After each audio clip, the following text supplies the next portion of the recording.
17-year-old boy shares two dreams with his family and ends up sold into slavery by his own brothers. Today, we're diving deep into Genesis 37 through Seventh-day Adventist commentary and Ellen G. White's profound insights, exploring how divine dreams can trigger human nightmares, why God allows suffering in the lives of the faithful, and what Joseph's story reveals about trusting God's plan when everything falls apart. By the end of this episode, you'll understand how to recognize God's hand even in betrayal, and how trials can actually be blessings in disguise. So let's start with the elephant in the room. How does a kid go from being dad's favorite to being thrown in a pit by his own brothers? Well, according to the page content, Joseph was 17 and clearly Jacob's favorite son.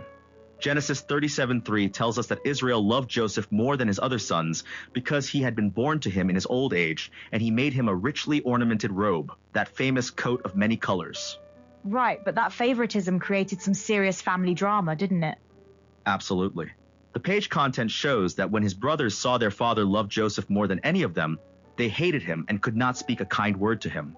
But here's what's fascinating. Ellen White's insights reveal that Jacob's partiality actually did Joseph wrong. Wait, how did favoritism hurt the favorite? According to Ellen White in Patriarchs and Prophets, this unwise preference had angered his brothers and provoked them to the cruel deed that separated him from his home. But the effects were also manifest in Joseph's own character. Faults had been encouraged that were now to be corrected. He was becoming self-sufficient and exacting. So the golden child actually had some growing up to do. That's a perspective you don't usually hear. Exactly. And then came the dreams that changed everything. Joseph had two prophetic dreams that would seal his fate with his brothers. Tell me about these dreams. What exactly did Joseph see? The first dream was about sheaves of grain. Joseph told his brothers, "We were binding sheaves of grain out in the field when suddenly my sheaf rose and stood upright, while your sheaves gathered around mine and bowed down to it." His brothers immediately understood he was picturing himself in authority over them. And they weren't exactly thrilled about that interpretation, were they? Not at all. Genesis 37:8 records their response. "Do you intend to reign over us? Will you actually rule us?" And they hated him all the more because of his dream and what he had said.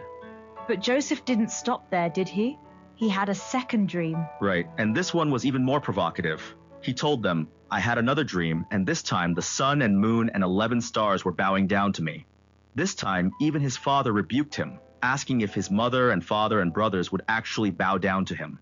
Now here's what I find interesting. According to the page content, these weren't just random dreams. They were divine messages from God, right? Absolutely.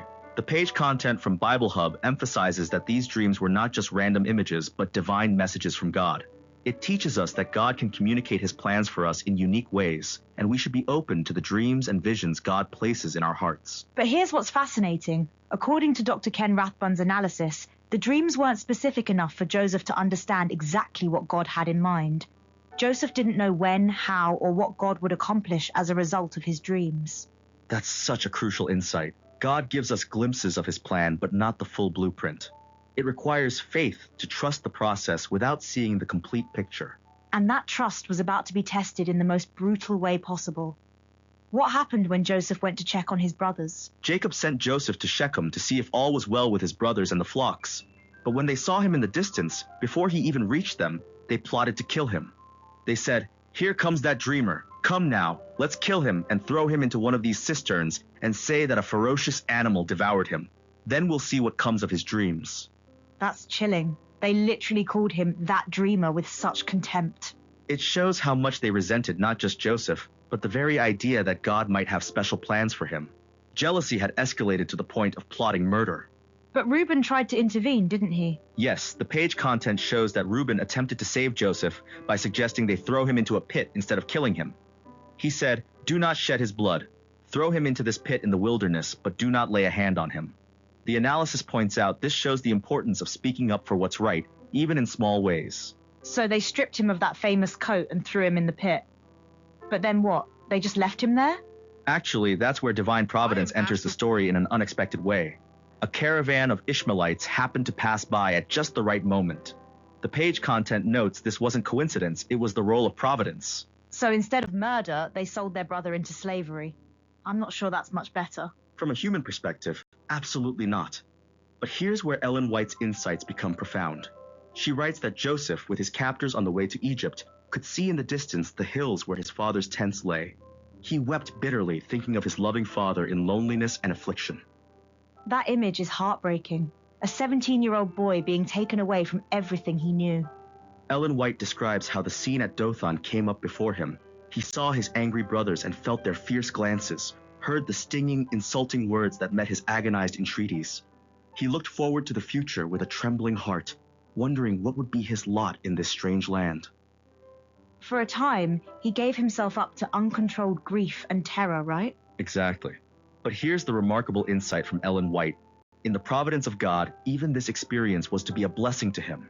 He had learned in a few hours that which years might not otherwise have taught him.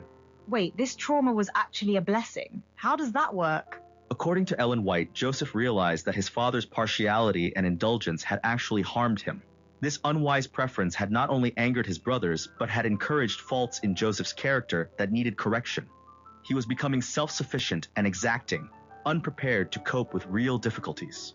So the crisis forced him to confront his own character flaws. That's a perspective on suffering I hadn't considered. And then something beautiful happened.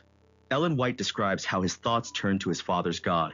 In his childhood, he had been taught to love and fear him. He remembered the stories of Jacob's vision, God's promises, and how angels had come to instruct, comfort, and protect his father. So in his darkest moment, he turned to faith rather than bitterness. Exactly. Ellen White writes that Joseph believed the God of his fathers would be his God. He then and there gave himself fully to the Lord, praying that the keeper of Israel would be with him in the land of his exile.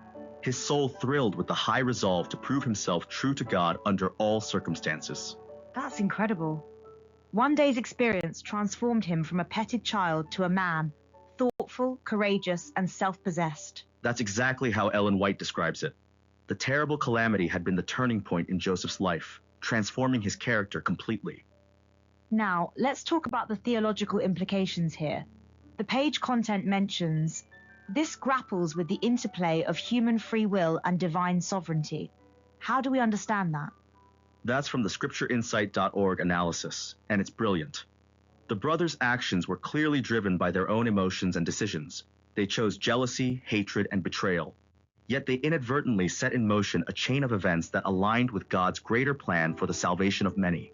So God doesn't cause evil, but he can work through it to accomplish his purposes? Exactly.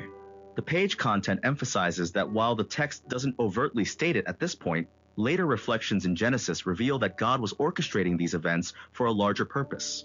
It raises profound questions about God's ability to bring good out of evil. And speaking of bringing good out of evil, there's another layer to this story that often gets overlooked. The Adventist Theological Society paper mentions that Joseph's life prefigures Christ in dozens of ways. Yes, Joanne Davidson's research shows that multiple scholars have noted how the final 13 chapters of Genesis highlight Joseph's life with details that prefigure the Messiah. Jesus himself said on Resurrection Sunday that all the scriptures, beginning at Moses, spoke of him. So when we read about Joseph being betrayed by his brothers, sold for silver, and suffering unjustly, we're seeing a preview of Christ's story? That's the beautiful typology. Both were beloved sons, both were rejected by their brothers, both suffered innocently, and both were used by God to save many lives. The parallels are striking. But let's not forget the human cost of all this divine planning. The chapter ends with Jacob's deception and grief, doesn't it? Yes, the brothers deceived their father by dipping Joseph's robe in goat's blood, making Jacob believe Joseph was dead. The page content describes Jacob's heart-wrenching grief, declaring he would mourn for Joseph until his death. It paints a poignant picture of the human cost of deceit and betrayal. That's the part that gets me. An innocent father mourning a son who wasn't actually dead, all because of his other son's lies. It shows how sin creates ripple effects that hurt innocent people. The page content emphasizes that deception can cause deep pain and long-lasting consequences, which is exactly what we see with Jacob's prolonged grief. So what are the practical takeaways for us today? How do we apply these insights to our own lives? Well, first, the page content teaches us to be open to the dreams and visions God places in our hearts, as they may be the seeds of his purpose for our lives. But we also need to understand that God's plans often unfold differently than we expect. And what about when we face betrayal or injustice like Joseph did? The page content reminds us that no matter how deep the pit we find ourselves in, God is with us, working all things for our good. Joseph's story shows that God's presence doesn't prevent suffering, but it transforms it into something meaningful. There's also the lesson about favoritism breeding conflict. Jacob's partiality created the whole mess in the first place. Absolutely. The page content emphasizes that showing partiality can lead to discord and division. We should strive for fairness and love in all our relationships, avoiding the kind of favoritism that destroys families. And what about jealousy?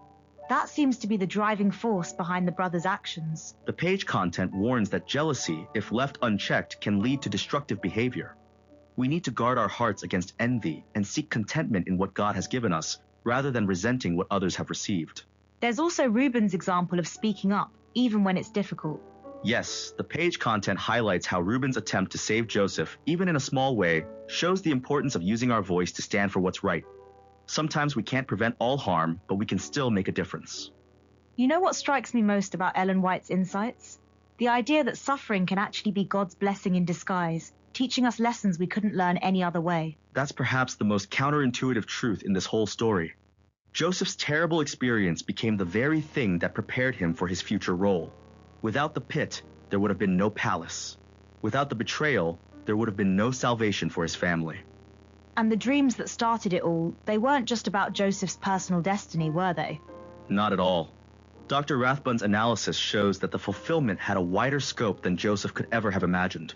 God's plan was instrumental in preserving the lives of Joseph's entire family, and ultimately, the lineage through which the Messiah would come. So, when we step back from all this, what's the bigger picture? What does Genesis 37 really teach us about trusting God's plan? It teaches us that God's plans prevail despite human schemes.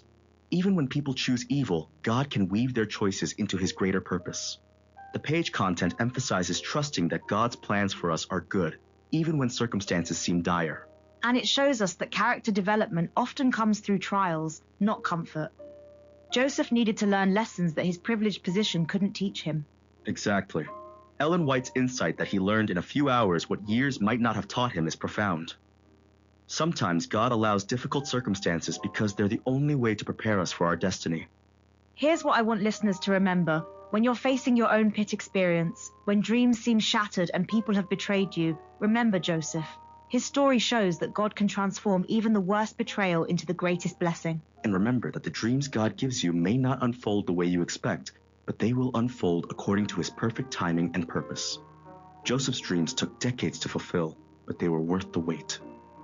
The next time you feel like that 17-year-old boy looking back at the hills of home while being carried away from everything familiar, remember that God hasn't forgotten you. He's preparing you for something greater than you can imagine. Thanks for joining us on Copilot Podcasts. May your own dreams, however delayed, remind you that God's plans are always worth trusting.